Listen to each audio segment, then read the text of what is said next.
રાજકોટના Raiya telephone exchange પાસે Swift car થાંભલા સાથે અથડાઈ હતી। આ અકસ્માતમાં કાર ચાલકને ઈજાઓ થઈ હતી। જો કે કારમાંથી છરી પણ મળી આવી છે। કાર ચાલક નશામાં હતો કે કેમ એ અંગે પણ અનેક સવાલ ઊભા થઈ રહ્યા છે। પોલીસ તપાસમાં વધુ જાણકારી બહાર આવી શકે છે। સંવાદદાતા લકીરાજ જોડાયા છે। લકીરાજ, આ અકસ્માતને લઈને શું જાણકારી? આજ રોજ વહેલી સવારે સ્વિફ્ટ કારે અકસ્માત સર્જ્યો હતો।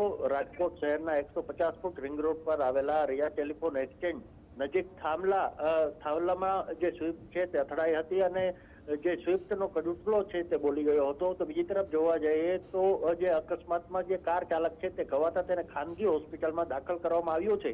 પરંતુ જે લોકમુખે એવી પણ ચર્ચા છે કે કાર ચાલક છે તે પીધેલી હાલતમાં હતો। તો બીજી તરફ જે સ્વિફ્ટની ચકાસણી કરતા જે વિડીયો સામે આવ્યો છે તેમાં છરી પણ હોવાનું સામે આવ્યું છે। ત્યારે હવે પોલીસ દ્વારા કઈ પ્રકારની તપાસ કરવામાં આવે છે તે જોવું રહેશે।